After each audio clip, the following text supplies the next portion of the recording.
Hi friends, good evening. आज मैं आप लोगों को रोलिंग मिल के बारे में बताने जा रहा हूँ कि रोलिंग मिल कैसे काम करती है। तो सबसे पहले यहाँ पे हम रोलिंग मिल के जो कवर करने वाले हैं वो हम यहाँ पे दिखा रहे हैं कि रोलिंग मिल हिस्ट्री के बारे में बताएंगे, टाइप्स ऑफ रोलिंग मिल क्या है, components of cold rolling mill में क्या क्या यूज होता है, रोलिंग मिल का स्पेसिफिकेशन पैरामीटर्स क्या क्या हैं, एजीसी कैसे काम करता है, गेज मेजरिंग सिस्टम कैसे काम करता है, एएफसी कैसे काम करता है और रोलिंग मिल ऑक्सिलरी सिस्टम में क्या क्या चीज़ें होती हैं। फिर इसके समरी के बारे में हम बात करेंगे लास्ट में। तो ये पार्ट वन पार्ट टू में है। ये पार्ट वन में हम आपको डिस्कस करेंगे, पार्ट टू में और भी चीज़ें हैं कवर करेंगे।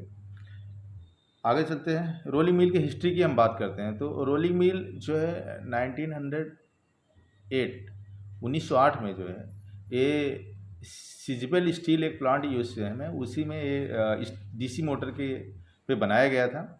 और उसके पहले भी छोटे छोटे डीसी मोटर पे 1903 में भी किया गया था, लेकिन सक्सेसफुली जो है 1908 में हुआ था यूएसए में। रोलिंग मिल्स बोलते क्या हैं कि rolling reductions mills is a metal forming process in which metal stock is passed through one or more pairs of rows to reduce the thickness and to make the thickness uniform। Rolling mills मतलब ये हुआ कि इसमें roles के बीच में कोई seat है तो यूनिफॉर्म थिकनेस में इसको रिडक्शंस करने के लिए मील का यूज किया जाता है। तो अब हम बात करते हैं कि टाइप्स ऑफ रोलिंग मिल्स कौन कौन सी हैं।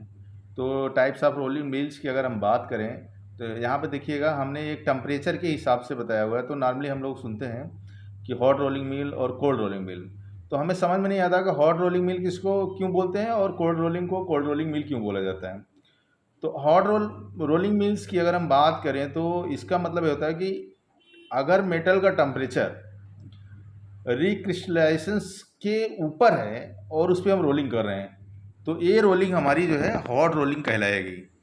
और हम जैसे एसएस की अगर हम बात करें तो एसएस में जो है हमारा रिक्रिस्टलाइजेशन का जो टेम्परेचर है 900 से 1100 डिग्री सेंटीग्रेड है। एज पर ग्रेड के हिसाब से it may be the difference.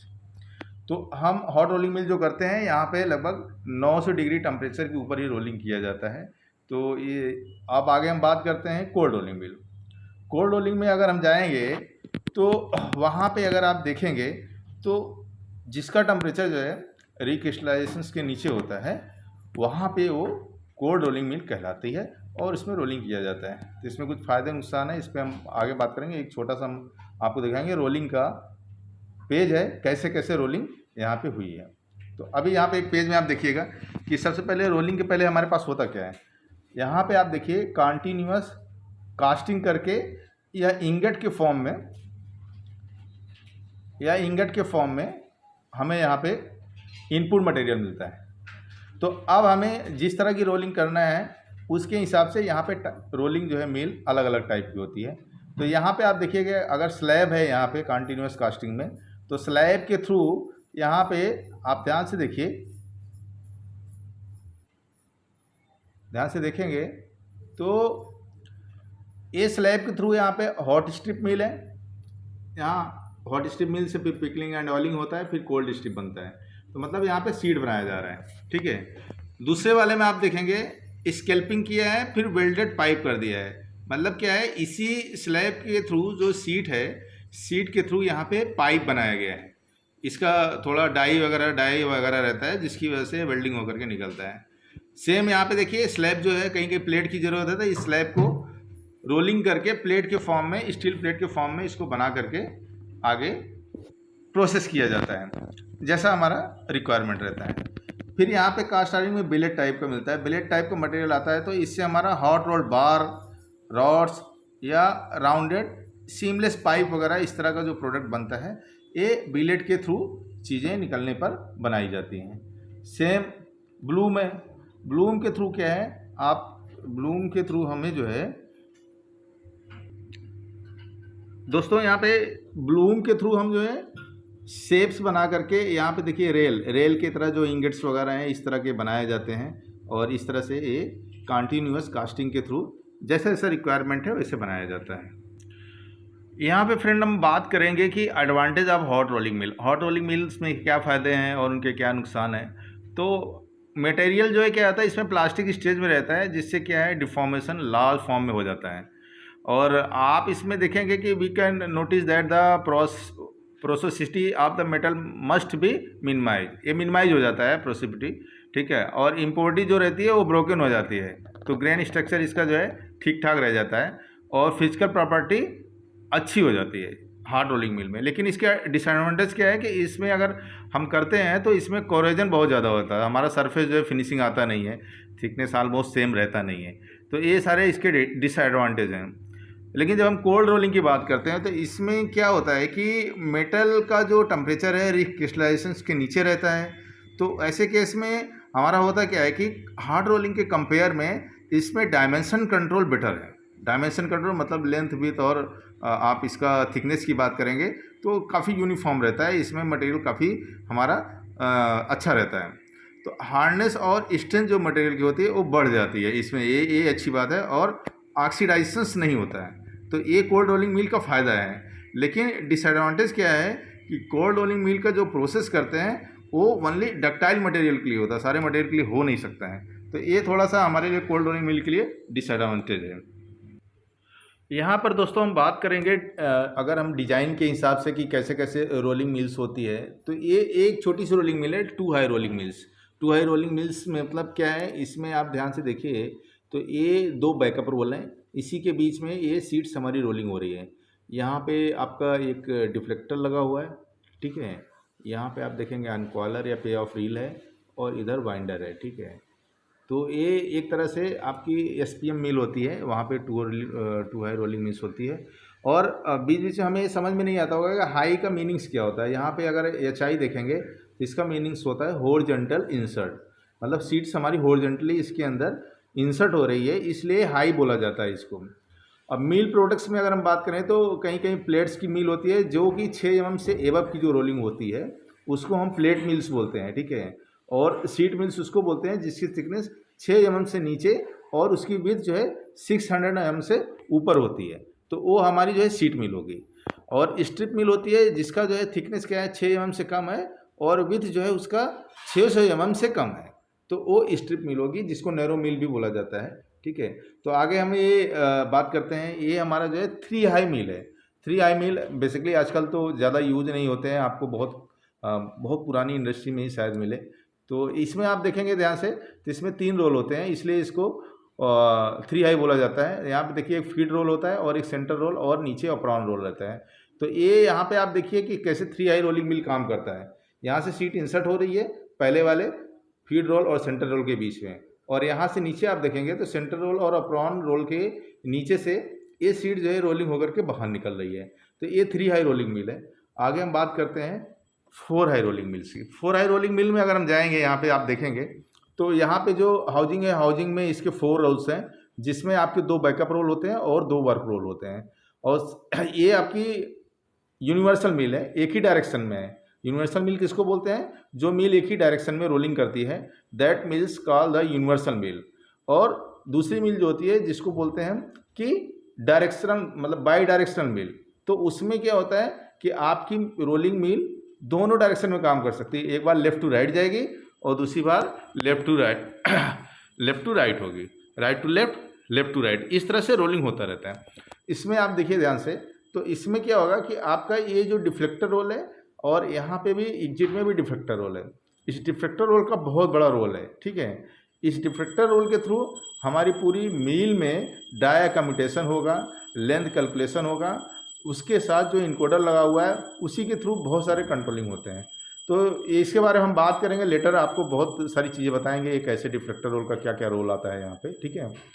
अब यहाँ पे आप देखिए एक ही तरफ गेज लगा हुआ है, गेज सिस्टम एक ही तरफ आपका मेजर होगा, मतलब मील का जो डायरेक्शन है यहाँ से यहाँ जाएगा, ठीक है। इस तरह से मील हमारी काम करेगी। ये हमारी यूनी डायरेक्शनल मील है और इसमें आपके 4 रोल्स हैं, रिकॉलर, अनकॉलर है और आपके डिफ्लेक्टर रोल है। एक सिंपल सा ओवरव्यू आपको दिखाया हुआ है जिससे आपको समझ में आ जाएगा 4 हाई कैसे होता है। सेम हम जाते हैं 6 हाई में। 6 हाई मील आप देखिए, ये आपकी यूनिवर्सल मिल नहीं है, ये आपका रिवर्सल मिल है, रिवर्सल मिल है। यहाँ पे आप देखेंगे तो 6 रोल हैं, जिसमें बीच में वाले 2 रोल हमारे ये वर्क रोल हैं और ये दोनों वाले हमारे आईएमआर हैं और ऊपर वाला ये आपका बैकअप रोल है। इसमें जो गेज लगा हुआ है एंट्री और एग्जिट दोनों में लगा हुआ है। सेम यहाँ DTR है, ETR है और PUR है। तो ये हमारी जो है फर्स्ट पास नॉर्मली PUR से चलती है, यहाँ से यहाँ चलती है, टाइम सेविंग के लिए PUR से यहाँ होती है, ठीक है। और यहाँ पे नॉर्मली क्या होता है, PUR में CPC लगा रहता है, जिससे क्या है, ये अगर सीट का बिल्डअप ख़राब है तो यहाँ पे PUR से जब हम इसको पहला पास चलाते हैं तो बिल्डअप इसका सही हो जाता है। दूसरा है ETR और DTR। पहले पास के बाद जो सेकेंड थर्ड आगे जितने भी फाइनल पास है वो हमारा ETR DTR के थ्रू ये रोलिंग होता है, ठीक है। 6 हाई मिल से भी हमारा जो सीट की क्वालिटी है वो काफ़ी अच्छी आती है। आगे हम बात करते हैं 18 हाई मिल की। 18 हाई मिल्स, इसमें बेसिकली क्या है कि ये मिल में हमारा जो है 18 रोल्स लगे रहते हैं।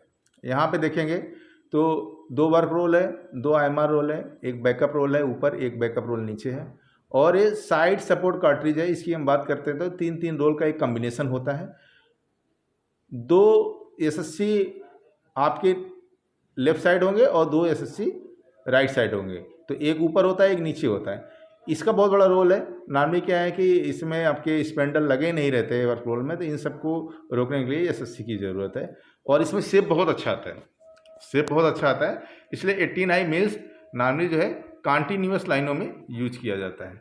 अगर हम बात करें इसमें, आप देखेंगे सेम वही है। यहाँ पे आप देखिए एंट्री गेज है और यहाँ पे एग्जिट गेज है। ये इस तरह की जो मिल्स है नॉर्मली प्रोसेस लाइन में यूज करते हैं, तो वहाँ पे आपका एक ही डायरेक्शन में मिल चलती है, आपकी जो है यूनिवर्सल मिल जैसा बिहेव करती है, ठीक है। आगे हम बात करते हैं, ये मिल है हमारी 20 हाई मिल। 20 हाई मिल में अगर आप देखेंगे तो इसका जो फॉर्म है ये जेट फॉर्म के क्लस्टर में है। इसका जो शेप आप देख रहे हैं ये जेट फॉर्म के रूप में आ रहा है, तो इसको जेट मिल भी बोला जाता है और कहीं कहीं इसको क्लस्टर मिल भी बोला जाता है। इस मिल के अंदर आप देखेंगे तो 20 रोल्स हैं। 20 रोल्स में आप देखिए ये जो बीच वाले 2 रोल्स हैं, ये दोनों बीच आपके वर्क रोल हैं। ये दोनों जो रोल्स हैं आपके ऊपर 2 नीचे 2, ये दोनों IMR रोल्स हैं। 4 रोल्स IMR के हैं। और इसमें आप जो तीनों रोल्स ऊपर देखिए और तीनों रोल्स यहाँ पे नीचे देखिए, तो इसमें जो आपका साइड वाले ये चारों रोल हैं, इनको आप ध्यान से देखिएगा। ये चारों रोल जो है यहाँ पे इसको हम बोलते हैं आपका ड्राइव रोल। ये आपके स्पेंडल के थ्रू जुड़ा रहता है, पीछे जो मिल मोटर का स्पेंडल है उसके थ्रू जुड़ा रहेगा। लेकिन बीच वाला रोल आइडलर रोल, ये इसके सपोर्ट से घूमता है, ये स्पेंडल के साथ अटैच नहीं रहता है। तो ये बहुत ध्यान से आपको समझने की ज़रूरत है कि इसमें सारे रोल्स कैसे कैसे हैं। ऊपर जो है 4 रोल से बैकअप बियरिंग रोल है और नीचे भी 4 रोल्स बैकअप बियरिंग रोल है। इसमें जो है एक्चुअल में क्या है कि बियरिंग फॉर्म में रोल्स रहता है और ये जो है पूरा एक ही शाफ्ट के ऊपर पूरा ये सारे बियरिंग रहती हैं, ठीक है।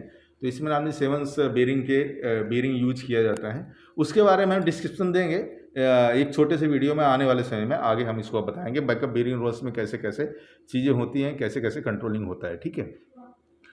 यहाँ पे अगर देखेंगे हम बात करेंगे तो यहाँ पे एंट्री और एग्जिट दोनों में गेज रहता है, ठीक है। यहाँ पे आपका डिफ्लेक्टर रोल है, सेम है। और यहाँ पे ये अगर हम बात करें तो ये आपके कॉइल कार है नीचे जो हमने दिखाया हुआ है यहाँ पे। और यहाँ पे आप देखेंगे तो ये जो कॉइल है एक तरफ अपना ETR रहता है, एक तरफ DTR रहता है। यहाँ पे आप देखिएगा तो एंट्री टेंशन रील इसको बोलते हैं बेसिकली, और यहाँ पे इसको डिलीवरी टेंशन रील बोलते हैं। और सेम यहाँ पे आगे हम बात करें PUR है, यहाँ पे बहुत सारी चीज़ छोटी छोटी ऑक्सिलरी चीज़ें हैं, इस नंबर रोल है, ये सारी चीज़ें यहाँ पे यूज किया गया है। तो आगे हम चलते हैं, इन सब पे 1 बाय 1 धीरे धीरे हम आपको डिस्क्राइब करेंगे मिल के ऊपर। एक डिजाइन के ऊपर हम यहाँ बात करते हैं, ये टेंडम मिल है।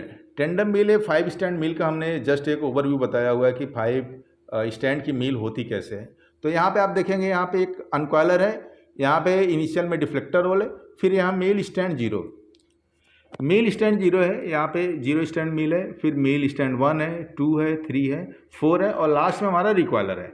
और इन सब के बीच में जो टेंशन मेंटेन करना है उसके लिए एक डांसिंग रोल लगाता है, डांसिंग रोल 1 2 3 4, क्योंकि जब रोलिंग होगा तो इनके बीच टेंशन मेंटेन करना है, तो सीट को अप या डाउन करके ये सीट में टेंशन मेंटेन करता है। नहीं तो क्या होगा, यहाँ पे हाउसिंग के अंदर पिचिंग हो जाएगा, पिचिंग होने पे सीट जो है पूरा ख़राब हो जाएगा या स्ट्रिप ब्रेकेज हो जाएगा।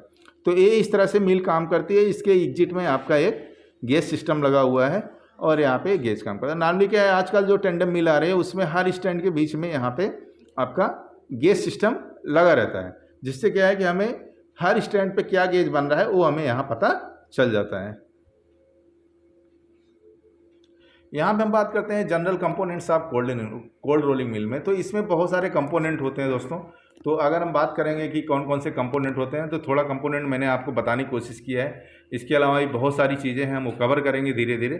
यहाँ पे अगर देखेंगे तो कंपोनेंट की बात करें तो वर्क रोल होता है, backup roll, mill housing, mill foundation, roll balancing, roll positioning system, roll changing device, mill protection devices, roll cooling, lubrication system, spindle coupling, gearing, motor coupling, drive motors, electrical power supply system, bridle rolls, mill uncoiler, coil handling system कैसे है, mill instrument क्या क्या use होते हैं, operator control for the mill क्या है, thickness measuring system क्या है, एएफसी क्या है, एजीसी क्या है, ये सारी चीज़ें यहाँ पे आती हैं। तो ये पार्ट वाइज हम धीरे धीरे जाएंगे।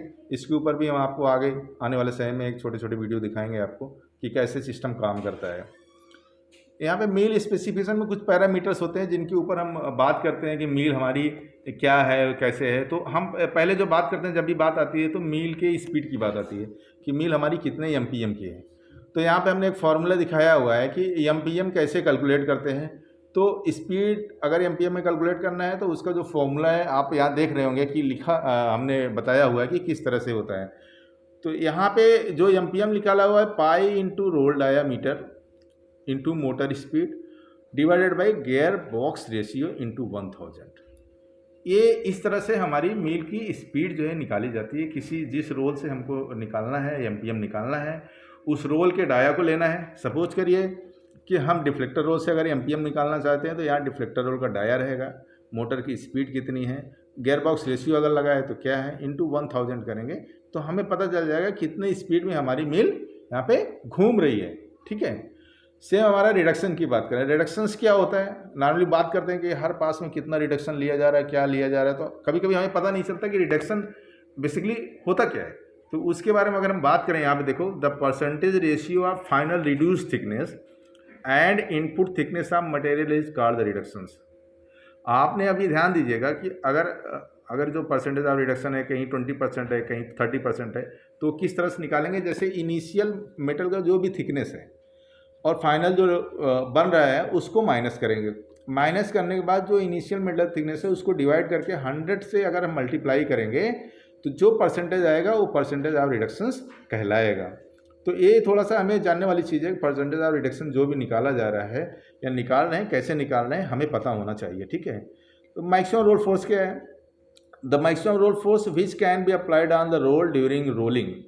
जो भी हम रोलिंग के समय यहाँ पे रोल फोर्स अप्लाई कर रहे हैं वो आपका हमारा मैक्सिमम रोल फोर्स कहलाएगा। और इसको हमें पता होना चाहिए कि हमारी मील में कितना फोर्स के लिए डिज़ाइन किया गया है। तो एक हमारा हाइड्रोलिक सिस्टम का एक सेफ्टी वाल्व लगाया जाता है जिससे उससे ज़्यादा लोड आने पे हमारा सिस्टम लोड को रिड्यूस कर दे। अदरवाइज़ क्या होगा, पिंचिंग हो जाएगा, रोल ख़राब हो जाएगा, बहुत सारे कंडीशंस आते हैं। तो इसमें मील में क्या है, ऐसे केस में डैमेज होने के चांसेस बहुत रहता है। मैन मटेरियल और मशीन दोनों बहुत डैमेज होता है। चौथी हम बात करते हैं बेंडिंग की। नॉर्मली क्या है, मिल में ये बात किया जाता है कि हम बेंडिंग, पॉजिटिव बेंडिंग और नेगेटिव बेंडिंग क्या होता है। तो हमें बड़ा कन्फ्यूजन होता है कि पॉजिटिव बेंडिंग क्या होता है। तो पॉजिटिव बेंडिंग में क्या होता है कि हमारा जो लोड है, लोड जो है रोल्स के सपोर्ट्स के थ्रू दिया जाता है। मतलब आपको जो रोल यूज किया गया है, वर्क रोल या एमआर जो हम बात करें, और वहाँ पे जो हम लोड देंगे, जो सपोर्ट रहता है उसी के ऊपर लोड दे करके हम सीट के शेप को कंट्रोल करते हैं। समझ रहे हैं। और यहाँ निगेटिव बेंडिंग की बात करें तो इसमें क्या है कि the load has given to supports on the road, it is use for shape control of the sheet as below in the, एक फिगर दिया हुआ, उसके बारे में हम बात करेंगे कैसे यहाँ पे दिया हुआ है। ठीक है। तो यहाँ पे हम जाते हैं फिगर में। फिगर में आप देखिएगा,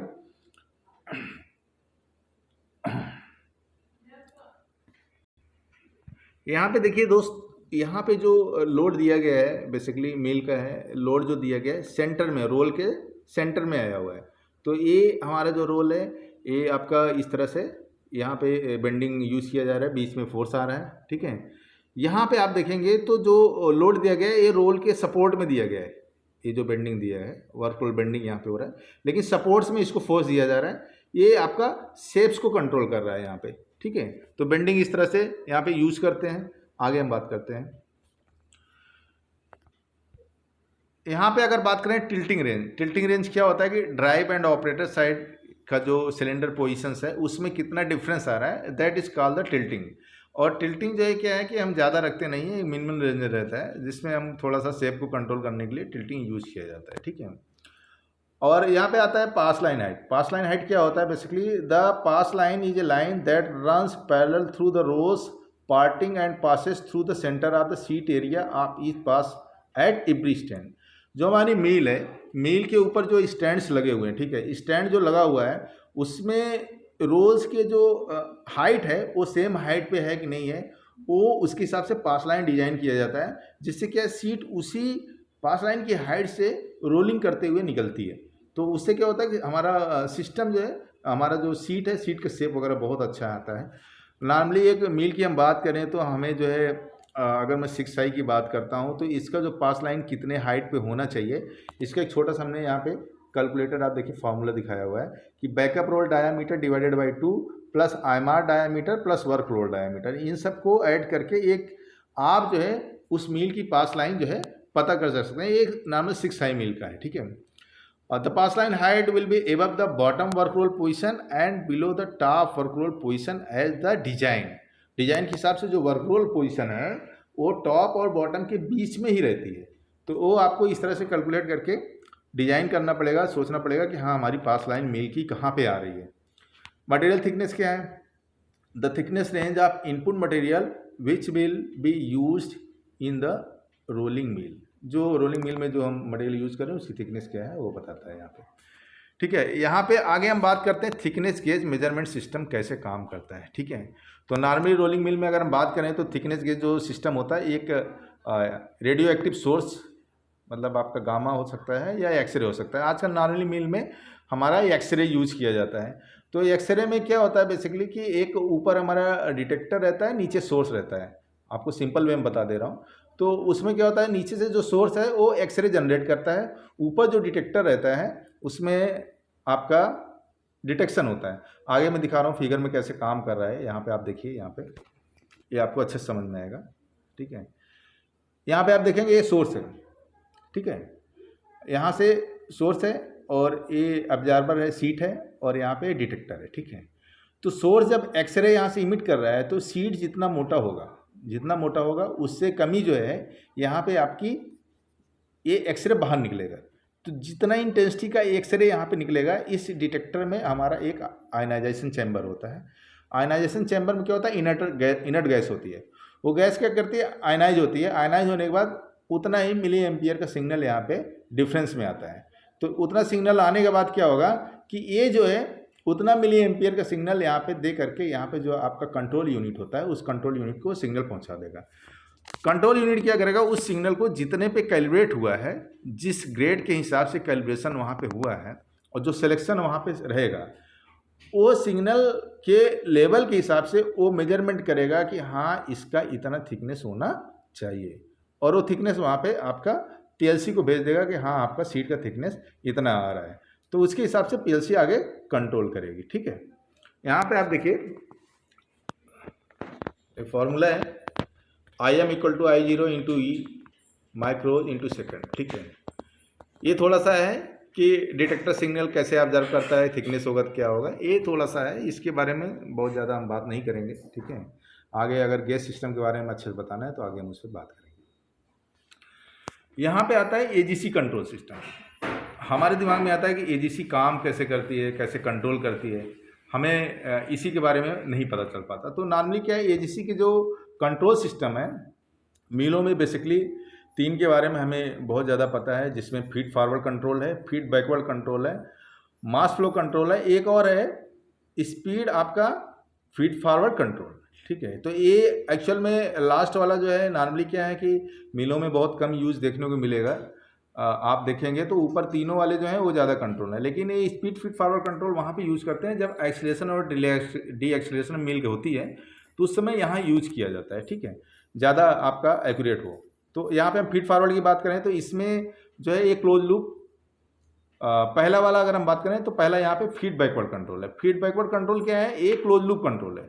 तो इसमें क्या होता है कि आपका आउटपुट वाला जो गेज सिस्टम है वो हमारा पिक्चर में आता है। वहाँ से मेजर करता है सीट की थिकनेस क्या आ रही है क्या नहीं आ रही है, वो मेजर करके उसी हिसाब से रोल के फोर्स को कम करना है या ज़्यादा करना है वो यहाँ पे करता रहता है। तो उसका कंट्रोल का जो फॉर्मूला है यहाँ पे आप देखिए कैसे गैप को मेंटेन करता है। Delta S equal to 1+CM/CG into KP into delta D. ठीक है, तो डेल्टा एस क्या गैप करेक्शन है, मतलब आपका थिकनेस कम या ज़्यादा आ रहा है उसके हिसाब से गैप कैसे करेक्ट हो रहा है। तो मटेरियल हार्डनेस हो जाएगा, मील फ्रेम हार्डनेस हो जाएगा, प्रोपोर्शनल गेन फैक्टर क्या है, एवरेज एग्जिट थिकनेस डेविएशन, जो ये थिकनेस डेविएशन आएगा उसके हिसाब से ये अपना करेक्ट करता रहेगा।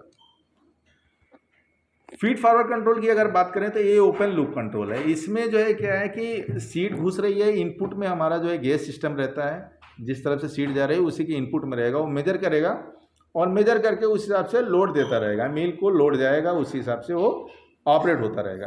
तो इसमें लेकिन अगर यही अकेले सेलेक्ट है तो हमें पता नहीं चलेगा कि एक्चुअल में आउटपुट क्या निकला, तो इसीलिए इसको फीड फॉरवर्ड कंट्रोल बोलते हैं।